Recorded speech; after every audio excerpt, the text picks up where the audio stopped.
Hello and welcome to day 5. I cannot believe it has been a whole week, but it has been so much fun. So I'm excited to get started. We have a lot to do. The first thing we want to work on is our Ooh La La card. Let me take it off here. And as I was getting ready to teach this class, I looked at it, I'm like, that card is so simple. Why would they want to learn how to make that card? And then I was reminded of something. And of course, it's in our idea book journal, and it's our honor code number 1. Oh, no, I'm sorry. It's number 2. It's called Take Time. Life needs more fireflies on front porch moments. I don't have any fireflies at my house, nor do I really have a front porch that I would sit on, but yet I can still make those moments if I learn how to simplify other things. So that includes my card making. It is okay to have a card that is simple. It's classy. I remember walking into a Neiman Marcus store in San Francisco, and there were hardly any clothes hanging on the racks, and I'm like, how surprising. And I started looking around, and I realized sometimes less is more. So just because a card is simple doesn't mean it's not classy and a beautiful card, especially for someone else to enjoy. So you can see how this card is made. I just simply have a strip of paper, contrasting color, to my background, and then I've just added 3 strips, a little sentiment, and a little simple embellishment. So instead of making this card, I wanted to tell you we can take that same principle and create a whole new card that will look totally different. So let's get started. I don't know if you have worked with our Busy Bee collection or not, but I've taken many of the pieces from there. So I've used Card Expression 17 and Card Expression 18. And then I have already cut 3 strips of paper. Well, actually just 2 strips of paper. One is a light green honeycomb. One's in the garden, small. And then this is the sentiment that I had cut out of Card Expression 17. And so we're going to take these same principles that we have here. This is the back of our card cutout number 42, and it's just one of the borders or frames. So we're going to start with that, just like we did on this one. And I have cut this green honeycomb in place of our pink geranium fresh gesso, and then in the garden in place of the little black watercolor dots. So I also outlined them in black like we talked about yesterday, or day number 4 of our summer camp week 1. So I'm just going to do the same thing. I'm going to quickly outline them. And as we talked about yesterday, the outlining doesn't need to be perfect. And I've realized that as even the humidity affects how my outlines, because if my arm gets a little sticky as it is going down the paper, that will affect how my outlines come. There's a little bit of variation there, and I'm going to show you what we're going to do about that. Oh, this one, I'm just going to go ahead and draw my little pennant shape there. Now you could have cut it out first and then followed your cut line, or you can draw it first. So I'm just going to simply cut my little pennant shape. And now, so I've got this piece, and then I've got my little green contrasting piece. Now you may have made this piece thicker here. This one appears to be a little bit thicker, but it really doesn't matter. This is a beautiful way to use your scraps, things that you have already. So I'm going to add my little in the garden paper, and I love the contrast there. And then you want some sort of a sentiment maybe, or you could just use different coordinating paper if you wanted, but I wanted to use this little sentiment. but I didn't really like the shape of how this worked. So I simply am going to cut it out. Now I could use it like that, but I'm going to bring it in just a little bit closer still. And then again, we're going to use our black pen. Now I'm using the lay pen, but any fine point marker that you're comfortable with will do the job. And I'm just simply outlining. And if your lines don't connect perfectly or overlap a little like that one, it really doesn't matter because we're just doodling. That's the fun part. Now I can add that here, and it has a little more of the proportion that I was looking for. So I've already hooked those together, and I'm just going to go ahead and place them on my little card cutout from 42. I also brought in a few other, oh whoops, I think they're playing some camp pranks. They tipped over my chair. Whew. But they're not going to slow us down. So you could see how adding another paper strip could be cute. This is the honeycomb sugar plum, which I just really love. But I was trying to make it a little more masculine. I told you my challenge is using other colors than pink. So that we're working on today, and it's good to challenge yourself. And so then the thing that I thought, rather than flowers, I just cut out the bee from our card expression number 18. So that's a little too close to that bee. Being see right there, just little finishing touch. Then the next challenge is, what do I want to mount it on? So I have a couple of options for us to try. I didn't really love the contrast with the sugar plum and this. So I was just looking to do this paper strip now. But let's see how it looks with. That helps. It does bring in some color, but maybe not my favorite. So let's try our green, and this coordinates with the green. And it's a little brighter, and I think has more contrast with the busy bee lines. So I think that is very cute. But then I couldn't stop there. I had to start experimenting a little bit more and wondered what it would be like on a lighter background. I thought that was pretty cute. And you have to remember that when you are trying to decide between two things that you think look cute, the person that you give the card to is not going to be comparing the two side by side.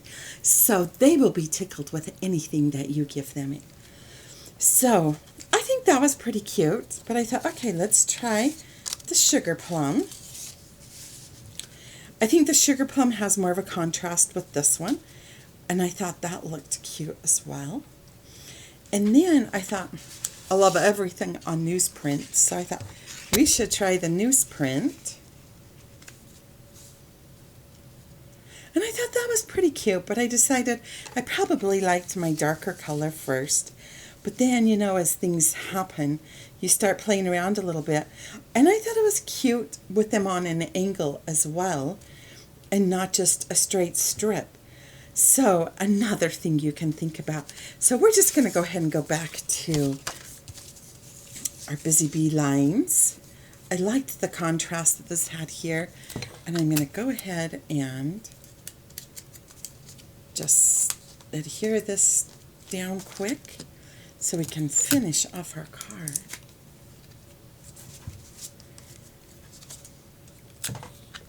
Now I did use, actually I didn't use, but I think it would be a good idea to use mounting tape on the bee just to give it, oh, it's tricky working upside down. I'm like, oh my gosh, I put it on upside down. So I think that looks cute. So you can see how we used the formatting of our Ooh La La card and created another card just because. So I think there are great principles here that allow us to be creative using ideas from another card. So, all right, are we ready to start on our shopping bag? Oh, wait. I forgot to show you. Rather than have the strip come all the way down, I ended it part way and then just stuck the little fleur-de-lis there. Now you could do the same thing with this card. Cut it here and put a little sentiment or another bee or just another square of paper, whatever you want. So many options of the things that you can do with your cards. I hope you've enjoyed having some creative time during this pandemic and when we're encouraged to stay inside or to help not spread. So I hope you're enjoying some creative time. And I forgot one more thing though. Just one second. Our Ooh La La, the envelope that goes with it. I think it's so cute to have the coordinating flap. But I wanted to show you inside the envelope too. So that would be your reverse side. But look how cute that is when they open their card to with the envelope being lined. So I just wanted to make sure you saw that because I think that's a lot of fun. Our next little thing is our shopping bag, and they, I think, are so cute. I can hardly wait to get started. Let me clear up all my busy bee stuff. I was so excited to get started. I forgot to even mention the supplies that were used on our Ooh La La card. So let me just show you those quickly. So you have your card cutout 42, the card cutout that we had used previously when we were doing our florals, and then the Paris card cutout number 75, and then these two can be used interchangeably because it was really just for the flowers here that we were using those card cutouts. So we have our pink geranium gesso and our Holy Days Blackbird reverse dots, baby dots. So that is what we used. And then this is the little frame we used in the card as well. So from card cutout number 42. Okay, now we are ready for our shopping bag. It doesn't feel like there's anything more appropriate than a shopping bag to have in Paris. So you have got your printed pattern with a few different things that you can embellish with. And then on the reverse side is the lining of our little shopping bag. So I have already cut out the shopping bag portion, the two handles, and then the sentiments that I had used. So the first thing you want to do, we are going to score our little bag pattern. The next thing I need to do is get me a smaller ruler because this is kind of big. And again, I am just lining it up on the inside of the cut there, and I am using my embossing tool to score that. And I suggest you do it on something like a chipboard or back of a notebook, something that has a little give to it. And we're just going to do that on all of our lines. So what we're doing is just scoring the bottom pieces here so we can have a nice smooth bag. And you're going to go around all four sides. And it just really, when you score first, it just gives you a finished project. Okay, so we have all of our scoring done. And now I'm just going to fold in along those score lines that we just did. And you can see what a smooth edge versus the cracking of the paper.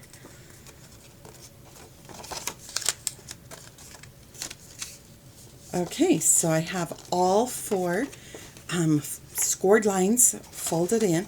Now I am going to take some adhesive, and I have just used double-sided tape, and that has worked good. It's held tight, and you're not going to actually fold this. You just want to line this side up along the bottom so it's smooth there, and then you're just going to adhere that. And then we're going to do the same with this side, but I'm going to put my, let's see, I'm going to put the adhesive on the inside. like so. And then I am just going to fold this over. Again, we just want it to be flush there, but I do not want to make a crease here. So I'm avoiding that. I'm just going to go ahead and do the same thing on this side.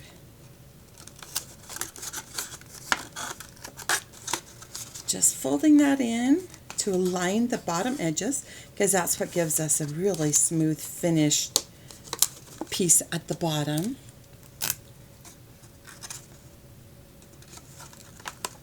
And this time I put the adhesive on the outside rather than trying to do it on the flap. I think that was easier.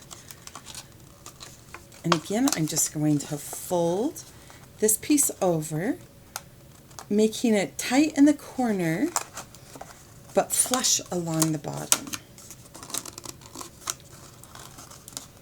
You just want to make sure you pinch that in good. And then we're going to do the same thing. We're just going to add some adhesive to the inside, and we're just going to bring it up like so.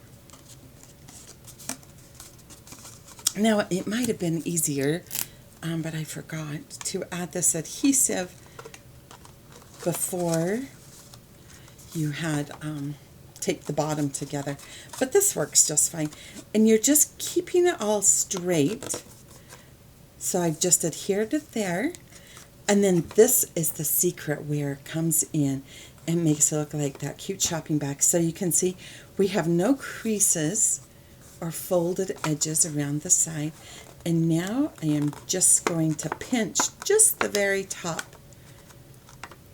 And you can see then how that just gives that cute shopping bag look. So the handles I have already cut. And if you want to take like your scissors or something and just kind of almost curl them, maybe that was a little curlier than I thought it would be, but that just helps soften the paper a little bit so they can curve around to make our handles without creating so much stress. Now the handles, you could put it with the same color out, but I thought it was cute to have the contrasting color. Now the handles, you want to make sure you adhere with something strong. Before I just used the double-sided tape, and I've had it pop off a time or so while I've been waiting to do our recording over the last couple of weeks.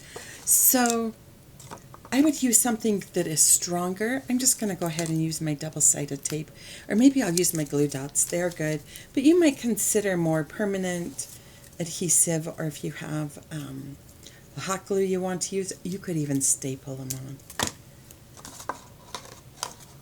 So I'm using glue dots and just adhering both sides here.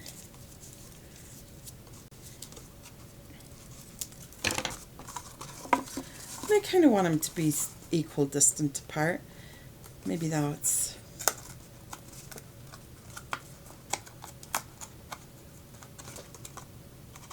there we go. And then I'm going to go ahead and get my glue dots ready on my next one.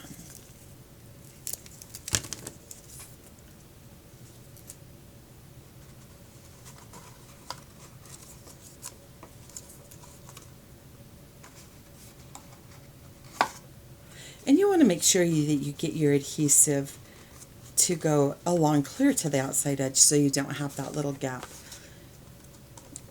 So as you see here, you don't need to have any of those little gaps. So, and then you can just embellish it as you like. There's sentiments and flowers that come with it, or use anything else. Be creative. So if I had my wish, I would fill this with hugs and kisses for each of you. I appreciate you stopping by and coming to camp with us. It has been most delightful. I hope you will enjoy the rest of your week. And if you haven't finished your challenges, like make a new recipe, try something new for the first time, and go have lunch at a sidewalk cafe today maybe. Anyway, enjoy a movie. Make time for the fireflies and the front porch moments. Happy camping!